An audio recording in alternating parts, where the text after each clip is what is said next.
वक्त के साथ खुद ही ढलना सीख लें, भीड़ से निकल अकेला चलना सीख लें। जय हिंद, नमस्कार। दीपक तिवारी आजमगढ़ यूट्यूब चैनल पर आप सभी का बहुत बहुत स्वागत है। यदि आप किसी भी कंपटीशन एग्जाम की तैयारी कर रहे हैं और उस एग्जाम में यदि जियोग्राफी से क्वेश्चन पूछता है तो आप हमारे यूट्यूब वीडियो चैनल से जुड़ सकते हैं। हम यहाँ पर चैप्टर वाइज जो है आप जियोग्राफी विषय को पढ़ा रहे हैं। आइए आप यहाँ पर देख सकते हैं, यह हमारा 11वां लेक्चर है। हम जो है पहले आपको बताए थे कि सूर्य से जो ज्वाला निकलती है तो तीन प्रकार की ज्वाला निकलती है। एक निकलती है गामा किरण, एक एक्सरे और एक फोटान। तो जो गामा किरण होती है वह संताप मंडल में ओजोन मंडल जो ओजोन परत जो है वो उसे रोक लेती है गामा किरण को। इसके बाद जो निकलती है एक्सरे किरण, तो एक्सरे किरण की जो लंबाई होती है, लेकिन जो तरंग होती है बहुत छोटी होती है। आप लोग एक्सरे वगैरह कराए होंगे तो आप लोग देखे होंगे मशीन जो है पास ला करके एक्सरे करती है, तो वह वहीं समाप्त हो जाती है। इसके बाद होती है फोटान जो पृथ्वी पर आती है, जिसे हम लोग सूर्य का प्रकाश कहते हैं। यह तीन प्रकार की निकलती है। इसके बाद हम आपको यह भी बताए थे सूर्य की जो लपट होती है वह हमारे सौरमंडल में प्रवेश कर जाती है, जिसे हम सौर ज्वाला के नाम से जानते हैं।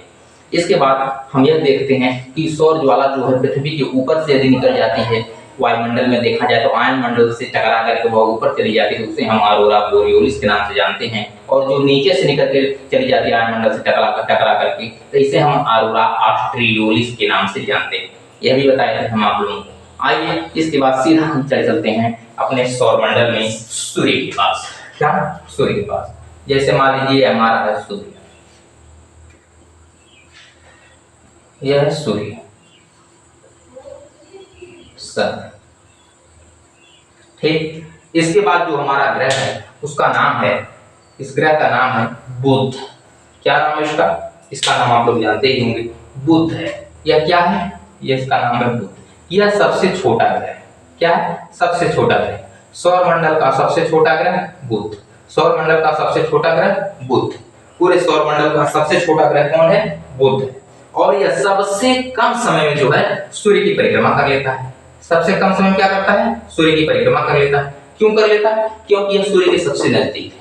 सूर्य के सबसे नजदीक है, यह सबसे पहले सूर्य की परिक्रमा कर लेता है। और यहाँ पर देखा जाए तो किसी प्रकार का वायुमंडल है, जैसे हमारी पृथ्वी पर वायुमंडल है, आप लोग देखते हैं पृथ्वी पर है, मंगल पर भी है वायुमंडल, तो इसी प्रकार का वायुमंडल यहाँ पर नहीं है। तो इसलिए जितने आप उल्कापिंड वगैरह के बारे में बताएंगे तो बताएंगे आपको कि इसमें बहुत अधिक गड्ढे बने हुए हैं, क्योंकि जितना उल्कापिंड है टोटली वायुमंडल के कारण, जैसे पृथ्वी पर भी उल्कापिंड आते हैं लेकिन वायुमंडल के कारण वह जलकर समाप्त हो जाते हैं ऊपर ही, लेकिन उसी प्रकार यहाँ पर कोई वायुमंडल नहीं, तो सीधा धाम धाम गिरते रहते हैं जो है बुध पर। तो इसलिए यहाँ पर बहुत अधिक गड्ढा बन गया है। यहाँ पर किसी प्रकार का एग्जाम में पूछ सकता है कि इस ग्रह पर वायुमंडल नहीं है, तो बुध ग्रह पर वायुमंडल नहीं है। इसके बाद यदि आप लोग चलेंगे तो देखते हैं बुध के बाद आता है शुक्र। क्या है? शुक्र ग्रह आता है। शुक्र ग्रह को आप लोग देखेंगे तो यह दूसरा ग्रह है। सूर्य के बाद दूसरा ग्रह। सूर्य के बाद क्या है? यह दूसरा ग्रह। सूर्य के बाद यह दूसरा ग्रह है। और यह अपने अक्ष पे देखा जाए, यह शुक्र जो है अपने अक्ष पे देखा जाए तो यह बहुत धीमी घूर्णन करता है। कितना धीमी घूर्णन करता है अपने अक्ष पर, यानी जो घूर्णन करता है, घूर्णन का अर्थ होता है कि अपने जगह पर स्थिर होकर के और एक तरफ पूरी घूम लेना, इसे हम घूर्णन करते हैं।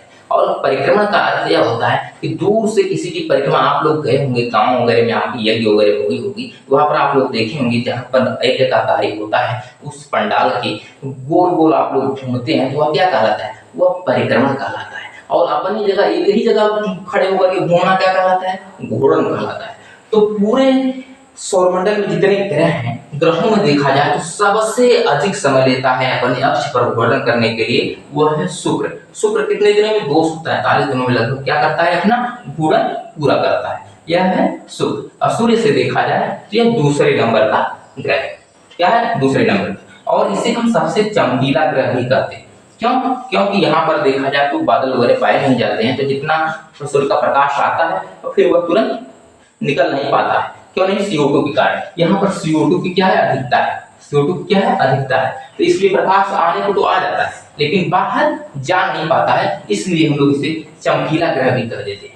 इसे हम पृथ्वी का सहोदर ग्रह भी कह देते हैं, पृथ्वी का बहन भी कह देते हैं। यह बहुत अधिक चमकीला है सूर्य के प्रकाश के कारण, इसलिए यह देखेंगे तो सुबह और शाम में बहुत तेजी से चमकता है। ऐसा चमकता है जैसे लगता है कि कोई तारा है, तो इसलिए हम शाम का तारा या फिर भोर का तारा के नाम से भी इसे जानते हैं, इस ग्रह को, शुक्र को। किसको? शुक्र को। यहाँ पर किसकी अधिकता है? यहाँ पर CO2 की अधिकता है। इसके बाद देखा जाए तो हमारी पृथ्वी, क्या है? पृथ्वी। जिस ग्रह पर हम लोग रहते हैं इसे कहते हैं पृथ्वी। इंग्लिश में कहा जाता है इसको अर्थ। क्या कहा जाता है? अर्थ। यह कितने डिग्री पर झुकी हुई है? यह देखा जाए तो 23.5 डिग्री पर झुकी हुई है। कितने पे? 23.5 डिग्री। कितने पे झुकी है? अक्ष से, अपने अक्ष से कितनी झुकी है? 23.5 डिग्री। तल से कितनी झुकी है? 66.5 डिग्री। कितना? 66.5। कितना? 66.5। ठीक ना? यह है पृथ्वी। पृथ्वी को अर्थ भी कह देते हैं। सूर्य से तीसरे नंबर की ग्रह। पृथ्वी के बारे में अभी हम और अच्छे तरीके से बताएंगे। यहाँ पर तो आप लोग जानते हैं, इसका एक उपग्रह भी है जिसका नाम है चंद्रमा। इसका नाम है चंद्रमा। अभी तो पृथ्वी के बारे में पूरा पढ़ना ही है हम लोगों को। इसके बाद चलते हैं तो पृथ्वी के बाद है हमारा मंगल। क्या है? मंगल। क्या है? मंगल। सूर्य से यह चौथे नंबर का ग्रह है मंगल। सूर्य से चौथे नंबर का ग्रह है मंगल। देखा जाए सौरमंडल जो है एक ही वीडियो नहीं समाप्त हो पाएगा, इसे हम 2 वीडियो बनाएंगे। एक फर्स्ट लेक्चर रहेगा, एक सेकंड लेक्चर रहेगा, तो तब जाकर के कंप्लीट हो पाएगा। इसमें देखा जाएगा क्या है? मंगल। मंगल के पास 2 ग्रह हैं। क्या? 2 ग्रह। मंगल के पास 2 ग्रह कौन है? एक है फोबोस, क्या? और एक है डीमोस। एक है फोबोस और एक है डीमोस। फोबोस और डीमोस। कितने उपग्रह हैं? 2 उपग्रह। अब सबसे बड़ी बात यह है कि पूरे सौरमंडल में सबसे छोटा उपग्रह जो है यह है फोबोस। सबसे छोटा जो उपग्रह है यह है फोबोस और डीमोस। यह लाल दिखता है। किस कारण दिखता है मंगल ग्रह लाल? तो यह आयरन ऑक्साइड की अधिकता के कारण लाल दिखता है। किसके कारण? आयरन ऑक्साइड की अधिकता के कारण यह मंगल ग्रह जो है लाल दिखता है। इसके पास 2 उपग्रह। हाँ, इसके पास भी उपग्रह रहे होंगे, लेकिन सूर्य के ज्यादा नजदीक होने के कारण, ज्यादा करीब होने के कारण सूर्य में समा गए होंगे, है कि नहीं? और क्या इसके पास नहीं रहे होंगे? इसके पास भी रहे होंगे, लेकिन उपग्रह जो होते हैं ग्रह से छोटे होते हैं। जब छोटे होते हैं तो यह इधर घूम करके आए होंगे और सूर्य के प्रभाव में चले गए होंगे, तो सूर्य का अपना गुरुत्वाकर्षण भी होता है, तो सूर्य का गुरुत्वाकर्षण अधिक है कि नहीं? 20 गुना अधिक है पृथ्वी से, तो यह अपनी तरफ खींच लिया। क्या किया? खींच लिया। इसलिए इन लोगों के पास उपग्रह नहीं है। पूरे सौरमंडल में किसके पास उपग्रह नहीं है? तो बुध और शुक्र। बुध और शुक्र। बुध और शुक्र के पास किसी प्रकार का कोई उपग्रह नहीं है, और इनके पास 2 उपग्रह हैं। पृथ्वी के पास 1 उपग्रह है चंद्रमा, और इनके पास 2 उपग्रह हैं जिसका नाम है फोबोस और डीमोस। इसके बाद आ जाती है क्षुद्र ग्रहों की पेटी। क्या? क्षुद्र ग्रहों की पेटी, जिसे एस्टेरॉयड बेल्ट के नाम से जानते हैं इंग्लिश में। इंग्लिश में क्या कहते हैं? एस्टेरॉयड बेल्ट ना। इनमें बहुत संख्या में यह क्षुद्र ग्रह हैं। क्या है? क्षुद्र ग्रहों की पेटी बहुत संख्या में कंकड़ पत्थर अपना घूम रहे हैं। यह भी जो है ये क्या कर रहे हैं? घूर्णन कर रहे हैं। जब आपको बताए थे लीविटन महोदय द्वारा जो दिया गया था उसमें बताया गया था कि एक तारा पूर्व विस्फोट किया। जब विस्फोट किया वह अभिनव तारा था, बड़ा तारा था। जब अभिनव तारा जो फूटा है, अभिनव तारा को इंग्लिश में क्या कहते हैं? सुपरनोवा। बताया था ना, सुपरनोवा के नाम से जाना जाता है। तो जब वह विस्फोट किया था तो उसमें कुछ कंकड़ पत्थर बच गए थे, और वह यहाँ पर सूर्य जो ग्रहों के साथ यह भी परिक्रमा करने लगे, सूर्य का चक्कर लगाने लगे। तो इसे हम एस्टेरॉयड बेल्ट के नाम से जानते हैं। बेल्ट का अर्थ होता है हिंदी में पेटी। क्या होता है? हिंदी में बेल्ट को पेटी के नाम से जाना जाता है। जैसे आप लोग कहीं गए होंगे तो कि कोई बाहुल्य गांव में रहा होगा तो उसे बोलते हैं जैसे यादव बेल्ट है, यादव बेल्ट है, यह ब्राह्मण बेल्ट है, कहा जाता है कि नहीं कहा जाता है?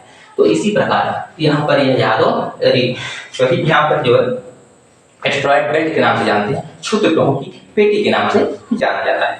हम मिलते हैं अगली वीडियो में, जिसमें हम इसमें और 4 ग्रह जो बचे हुए हैं, जैसे बृहस्पति हो गया, शनि हो गया, अरुण, इन सब के बारे में पूरी डिटेल चर्चा करेंगे। और इन ग्रहों को हम जैसे सूर्य के नजदीक हैं इसलिए इन्हें आंतरिक ग्रह के नाम से जाना जाता है। किस नाम से? आंतरिक ग्रह से नाम से जाना जाता है। इन्हें धरातली ग्रह के नाम से भी जाना जाता है। क्या? धरातली ग्रह के नाम से भी जाना जाता है। और आंतरिक और धरातली बार-बार एग्जाम में पूछ देता है, तो आप लोग इसे याद रखेंगे। मिलते हैं अगली वीडियो में, तब तक के लिए आप सभी का वीडियो देखने के लिए बहुत बहुत धन्यवाद।